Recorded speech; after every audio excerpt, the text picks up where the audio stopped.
প্রথম মাসে আমরা বাঁশের তৈরি বা বেতের যে জিনিসগুলো এগুলো তৈরি করে কিন্তু অ্যারাউন্ড 4 লাখ টাকার মতো প্রোডাক্ট আমরা সেল করছি, এবং এটা কিন্তু আমাদের জন্য অনেক। ফুটপাথ থেকে প্ল্যানিং নিয়ে যখন আমরা শুরু করলাম তখন কিন্তু হচ্ছে যে এরকম একটা বড় ওয়্যারহাউস আমাদের ছিল না। এটা তৈরি করতে কিন্তু আমাদের অনেকটা হচ্ছে যে কষ্ট হয়েছে, এবং সেটার জন্য আমাদের যে প্রোডাক্টটা সব থেকে বেশি ছিল সেটা হচ্ছে আমাদের এই কাঠের আয়নাটা। এটা আমরা হচ্ছে যে প্রথম দিকে হিউজ পরিমাণে সেল করছি, এবং একবারে প্রথম থেকে এখন পর্যন্ত আমরা এই প্রোডাক্টটাকেই ধরে রাখছি, এবং শেষ পর্যন্ত ইনশাআল্লাহ আমাদের এই প্রোডাক্টটা চলবে।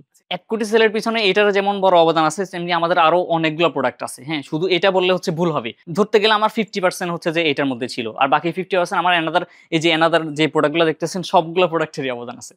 এই যে বেতের কাজ বা হচ্ছে বাঁশের কাজ, এগুলো নিয়ে আমার কোনো আইডিয়াই ছিল না। আমি ঢাকা শহরে আসার পরে প্রথম 2 বছর যখন টিউশনি করাচ্ছিলাম, টিউশনিতে যাওয়ার সময় দেখলাম যে রাস্তার পাশে অনেক সুন্দর সুন্দর জিনিস, এবং এই জিনিসগুলো ওনাদের থেকে খোঁজ খবর নিয়ে দেখলাম যে এই জিনিসগুলো দেশের বাইরে এক্সপোর্ট হয়, শুধু যেগুলো ইয়া হয় মানে হচ্ছে যে কিউসি ফেল্ড হয় এগুলো আমাদের দেশে ছাড়া হয়। তো আমার চিন্তা আসলে যে কিউসি ফেল্ড গুলো কেন আমাদের দেশে ছাড়া হয়, যেগুলো একবারে রিয়েল একবারে হচ্ছে ভালো, এগুলো আমাদের দেশে কেন ছাড়া হচ্ছে না। পরে জানলাম যে না, এই জিনিসগুলো হচ্ছে এই অ্যাভেলেবেল না, এবং এই জিনিসগুলোর হচ্ছে যে মেকিং কস্টটা একটু বেশি। হ্যাঁ, তবে ওই বাইরের যারা তারা বাল্ক বেশি পরিমাণে নিয়ে যায়, সেক্ষেত্রে হচ্ছে যে আমাদের যারা কারিগর আছে তারা পোষাইতে পারে। আমাদের অনেকে হচ্ছে চিন্তা করে যে বাঁশ দিয়ে শুধু বেড়াই বানানো যায়, কিন্তু বাঁশ দিয়ে যে এই সুন্দর সুন্দর ল্যাম্প গুলা বানানো যায়, এটা একটা ল্যাম্প, আমাদের এটা একটা ল্যাম্প, পাশাপাশি হচ্ছে এই ল্যাম্প গুলা, এবং এই সুন্দর কিন্তু বাস্কেট গুলাও কিন্তু হচ্ছে যে পুরোটাই বাঁশ দিয়ে তৈরি। তো এই ধারণা থেকে আমরা কিন্তু চেঞ্জ করে আনতেছি যে বাঁশ দিয়ে আসলে অনেক সুন্দর সুন্দর কিছু শিল্পকর্ম তৈরি করা পসিবল। এই যে এটা কাইসা গাছ, এটাকে কাইসা গাছ বলে, এটা অনেকেই চিনে না। এটাকে হচ্ছে যে কিছু কিছু কাস্টমার তো এরকম বলছে এই ঘাস আমরা গরুকে খাওয়াই, এটা কেন পাঠাইছেন? ঘাস থেকে তো হচ্ছে যে আমরা একেবারে মানে কি বলবো, এরকম একটা সুন্দর লন্ড্রি বাস্কেট তৈরি করে ফেলছি,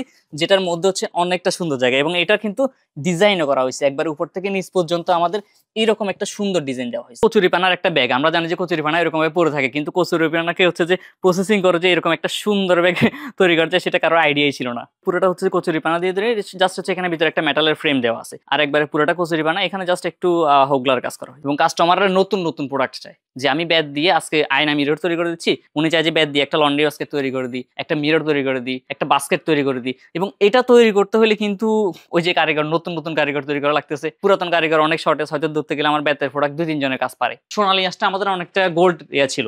আঁশ মানে বলতেছে হচ্ছে ওই পাটের যে প্রোডাক্টটা, পাটের হচ্ছে পাট দিয়ে কিন্তু অনেক কিছু তৈরি করেছে, কিন্তু বর্তমানে আমরা দেখতে গেলে প্লাস্টিকের পলিথিনের অনেক ব্যবহার বেড়ে গেছে। তো সেটাকেই হচ্ছে যে আমরা আমাদের মাধ্যমে কমানোর চেষ্টা করব। প্লাস্টিকের পরিবর্তে একটা বাস্কেট কিভাবে আমরা বেত দিয়ে তৈরি করতে পারি, বাঁশ দিয়ে তৈরি করতে পারি, অ্যাওয়ার করা ট্রাই করতেছি। এই প্রোডাক্টগুলো অনেকে ইউজ করতেছে, তখন এটাতে কিন্তু ইন্টারেস্টেড হবে, এবং একটা ভালো প্রাইসিং এ। এই যে একটা প্রোডাক্ট দেখতেছেন, এটাকে সি গ্রাস বা হোগলা পাতা বলা হয়। এটা হচ্ছে যে একেবারে আমি নিজেই চিনতাম না এই প্রোডাক্টটা। এটার মধ্যে যেমন দেখতেছেন, এটা একটা ম্যাটেরিয়াল, এটা একটা সেম এটাকে জাস্ট হচ্ছে একটু প্রসেসিং করে এরকম করা হয়েছে, এবং এটা হচ্ছে একেবারে ন্যাচারালটা। এটা একটা সুন্দর বাস্কেট, এবং এই প্রোডাক্টটা কিন্তু হিউজ পরিমাণে এক্সপোর্ট হয়, হাজার হাজার লাখ লাখ পিস এক্সপোর্ট হয়। এইটা ম্যাক্সিমাম যায় হচ্ছে চায়নাতে যায়, আপনার জাপানে যায়। আপনি দেখবেন যে পুরো ওয়ার্ল্ড কিন্তু চায়না থেকে পুরো কালেক্ট করতেছে, এবং চায়না হোলসেলের জন্য হচ্ছে যে একেবারে বিখ্যাত। ওই চায়নায় কিন্তু আমাদের দেশ থেকে এটা নিয়ে যায়, চায়না নিয়ে যায়, জাপান নিয়ে যায়, ইউএসএ নিয়ে যায়, কারণ ওরা হচ্ছে ওদের নেচার নিয়ে অনেক বেশি সচেতন।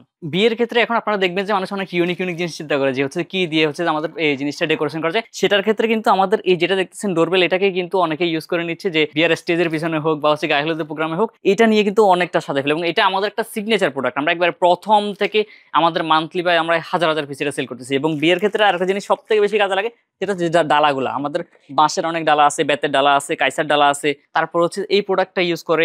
এবং এই যে এই হোগলার জিনিসগুলো কিন্তু এই বাস্কেটগুলো অনেক ইউজ হয় বিয়ে। প্রথম দিকে হচ্ছে বাবাকে বলার সাহস ছিল না যে বাবা আমি বিজনেস করবো। তো আম্মুকে যখন বলছিলাম, আম্মু হচ্ছে যে লুকাই লুকাই 30,000 টাকা লোন দিছিল, যেটা আমি হচ্ছে যে অলমোস্ট 3 মাসের মধ্যে ফিল আপ করে দিছি আম্মুকে, যে পেড করে দিছি, যে আম্মু যে টাকাটা দিছে এটা আমি দিয়ে দিছি। এবং এখন আব্বু দেখতেছে, এখন পুরোটা অনেক হ্যাপি, সবাই অনেক প্রাউড ফিল করে যে ছেলে তো মাশাআল্লাহ অনেক কিছু করে ফেলছে, এবং তাদের আব্বুর সাপোর্ট ছাড়া যে করছি এটা তো ওনারা আরো বেশি। তবে আমার একটা প্ল্যানিং ছিল যে হচ্ছে যে আমি অন্তত বাংলাদেশে স্টুডেন্টদের পার্ট টাইম জবের একটা ব্যবস্থা করব। তো এই বয়সে কিন্তু আসলে একটা বিজনেস এরকম ভাবে একটা স্বপ্নের মতো, এটা আমার ধরতে গেলে এত বড় একটা ওয়্যার হাউস এবং মিরপুর 1-এর মধ্যে, এটা কিন্তু অনেকটা কষ্ট করছিল। এবং আমাদের স্টুডেন্টদের একটা ম্যাক্সিমাম ছিল কি, বিজনেস করার জন্য ইনভেস্টমেন্ট লাগবে। আসলে বিজনেস করার জন্য হচ্ছে যে নিজের ডেডিকেশন লাগে, নিজের আগ্রহ থাকা লাগে, নিজের লেগে থাকা লাগে। ওই ফোকাস দিতাম না যে আরেকজন আমাকে টাকা দিয়ে আমি টাকা দিয়ে বিজনেস করবো। আসলে টাকা দিয়ে বিজনেস না, বিজনেসটা হচ্ছে নিজের একটা ডেডিকেশন দিয়ে, যে হচ্ছে যে আমি আমার একটা ইচ্ছা শক্তি দিয়ে আমি এটাকে আগায় নিয়ে যাব।